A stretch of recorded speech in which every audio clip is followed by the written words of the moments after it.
That's the Decemberists celebrating the release of their new album, As It Ever Was, So It Will Be Again, at the Rumpus at Rev Hall in Portland, Oregon, where, along with the music, fans could experience live tattooing, a game room, screen printing, and puppies from the Oregon Humane Society's Cuddle Patrol. We also noticed that frontman Colin Meloy took that opportunity to get a new tattoo himself. So how's that feeling now? Oh, it's good. I mean, it's healing. Yeah. You know, I've got some salve on it right now. Yeah. So for folks who are unaware of what was going on, that was like your record release show that happened about a week ago. Yeah. And there was more than just music. There was a lot of music, but there were other things happening as well. What did you get up to? Yeah, well, you know, we were going to be off the road. We knew that we were going to be at home, so we figured we might as well make an event out of it. Yep. So Revolution Hall is, for those who don't know, is a venue that's in the auditorium of an old high school. Oh. And you know, and so there are all these outside of the auditorium room. There's all these little classrooms, you know, and so there's lots of little rooms, multiple floors. And so we kind of took over the space and set up in all these different rooms and in the hallway. So there was, you know, like a full record shop kind of merch display happening. And there was a place where a guy was actually hand pulling silkscreen t-shirts for people. There was a tattoo. There's two tattoo artists. There was a poster display. There was an Illimat tournament, which is the board game that we kind of helped develop. Yep. And then there was puppies. There was the Humane Society had puppies for adoption. That's interesting. Were the puppies actually there so you could come home with a puppy? Oh, that's amazing. I don't know if you could actually come home with a puppy, but you could like meet one and sign up. Sign up for it, yeah. Yeah, probably not the best for the puppy to go. Yeah, well, that's pretty cool. So was that something you've always wanted to do? Or was it just kind of a spur of the moment thing? You had it's kind of a spur of the moment thing. I mean, I think it was just us, you know, trying to think of like what's a great way to kind of mark the the record, and that's what we landed on. And you look like you're enjoying yourself in the show. So was it fun? Yeah. Must be great seeing people kind of singing the songs back at you like they do. Yeah, it was a good time for sure. Yeah, because so you did, like you mentioned, you did some shows I think in May, or earlier even, and then you take this break with the one show and then you're off again. That seems an interesting way of arranging things. What was the plan there? Well, I mean, it was kind of happenstance. I think that we had the tour set, and then once we were getting closer to finishing the record, I think we thought we needed more time before with the street date. Those things were still kind of getting arranged. So we pushed the release date back. I mean, this is all kind of insider baseball. Yeah, rather than move the tour, we were like, well, we can just tour through the month of May and then have the record come out and then go back on the road. Right. And it's not something we had done before. And it was interesting. I think there are pros and cons for going out on the road before your record comes out. But I mean, you know, I think a band like us have been around for long enough. You know, people don't need a new record to buy tickets to our show. Yep. I think kind of a luxury that we have. And I noticed on the earlier shows, you did perform Joan in the Garden as like an encore, and you didn't do it on this show. Was that a reaction to the reaction, or what was that? No. I think we were going to have another Portland show. I mean, I assume that everybody who was at that show is probably also coming to our show, our Portland show, which is happening at the Edgefield Amphitheater. Gotcha. And I just wanted to break up the set list a little bit. Cool. So let's get into maybe talking about how the record came about, because it had kind of a false start, if I'm not mistaken, where you kind of went in and recorded and then threw something away and started over again. Yeah, we spent a week in the studio without really that much direction. I think this idea to see what would happen. You know, we had some songs that we had toured, that we had played live. Right. And I was curious. I just wanted to get them down. I thought we might as well record them. But we ended up not only recording no, not recording any of them, and instead just like going through my songwriting journal Right. and like finding little bits and pieces. And I think we also had this idea that maybe we could just produce ourselves. I mean, we do a I think we do the lion's share of production, arrangement and, arrangement decisions and song decisions ourselves. And so, in the past on all of our records, we were like, well, we might as well just produce it ourselves and just have an engineer. Yeah. But one thing I learned from that week in February, that week in the studios, that it's kind of nice to have a taskmaster, Right. because I think left to our own devices, we were really going off on a limb. And having a taskmaster, but also like a creative partner who's an objective and outside, you know, participant, and that we can bounce ideas off of, who can kind of give us the unvarnished truth about things. Gotcha. And that's when I kind of figured I think we needed to get back together with Tucker. Yep. And yeah, you've worked with Tucker for years. You took a year or an album off with him a while ago, but now you're back with him again. So did it feel like a reunion? I mean, because you hadn't been with the band for a while yet either, because everybody had time off for COVID and other related things. So Yeah, I mean, we hadn't worked with Tucker for nearly 10 years. I mean, not since the record before the last. right. And then some other little little projects here and there that we took on ourselves. So it was a reunion of sorts, even though there was only one record in between. Yep. It had been a while since we had worked together, and it was really nice. It was like coming together with an old friend, which is literally what it was. But I think also I had kind of disabused myself of some of the hangups around why we had not worked with Tucker on the last record. This effort to break new patterns or break old patterns, old habits. And I don't know. I feel like in some ways that was a valid thing to do. And I think learned a lot from it. But also at the end of the day, it's really the songs, the music that matters. And Tucker, I feel like, has changed quite a bit as a producer himself in those intervening years. So it did feel like a new experience. And since it was such a long time in between this record and the previous one, was there ever a time in your own mind that maybe this may never happen again? That because you have other things that you're writing and you're doing films and all sorts of stuff. So Absolutely. I mean, I think that after every record, okay. every record's the last one. I think I tend to get really wrung out, Right.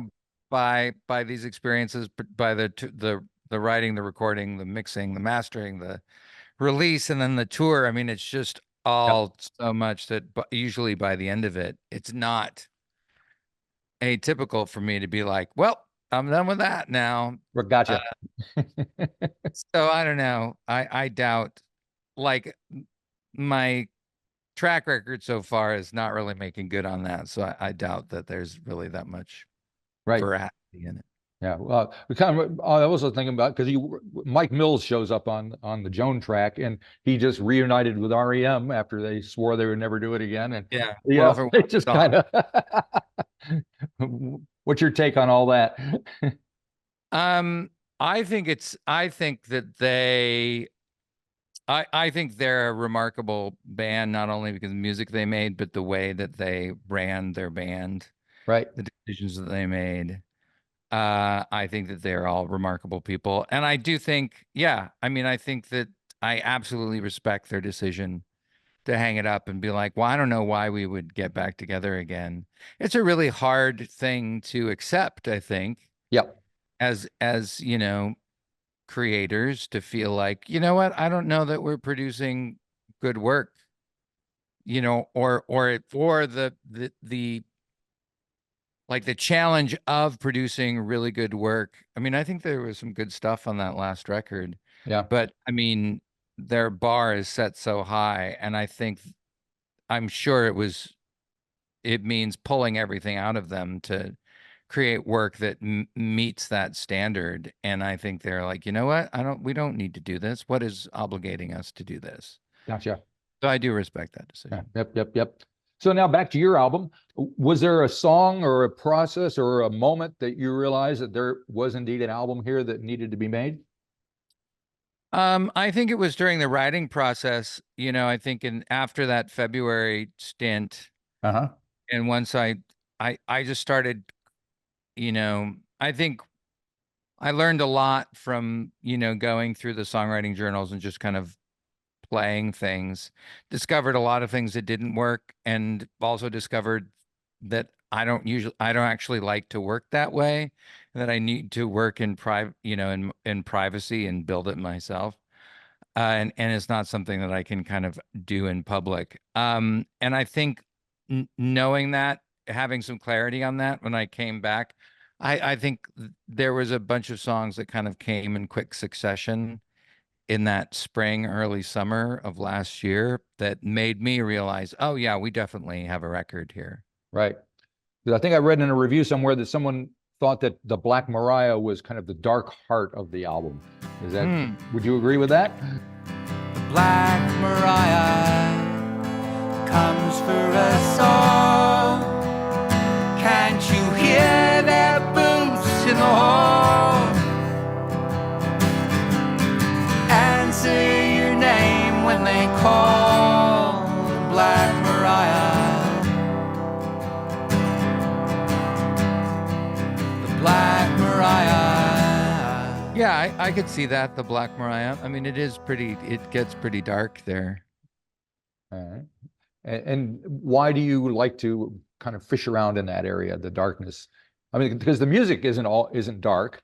It's not all, at least not always. Yeah. Well, I think it's just the music that I grew up loving, not only was dark, but often married the sort of the darkness and the lyrical content with Right. the chipper, upbeat melodies and that irony, that play off of each thing, was the thing that got me excited about music. Gotcha. What was your first record you bought? First record I bought with my own money Yes. was Scritti Politti, Cupid and Psyche 85. That's pretty cool. Yeah, I don't know. Is it cool? I mean, it was the thing that it was on the radio, I think Perfect Way was a top 40 song. It was actually introduced to my uncle, my mom's youngest brother, who was in college when I was in elementary school and was discovering music and trying to influence his many nephews and nieces. Right, And right. I was the one who really got caught. But I remember him visiting us in 85. So I was probably in fifth grade. And he would have been in college at the time. And he played it for my sister and I, telling us that it was Wham for smart people. And, Well, that's not bad. and I think even as a fifth grader, that sentiment like really, really got me. And I was like, I want to listen to Wham. I'm a smart person, There you go. and I think Wham is dumb. Let's do this. And yeah, I loved that record. I wore it. I wore that tape down to the nub. Good on you. Oh, so it was a tape. Yeah, it was a tape. Well, yeah, that's right. Because that was the C60 kind of era, wasn't it? C90, C30. Yeah. I'm a cassette guy. Like, I think that vinyl was my parents. Right. And then I was Walkman and cassettes.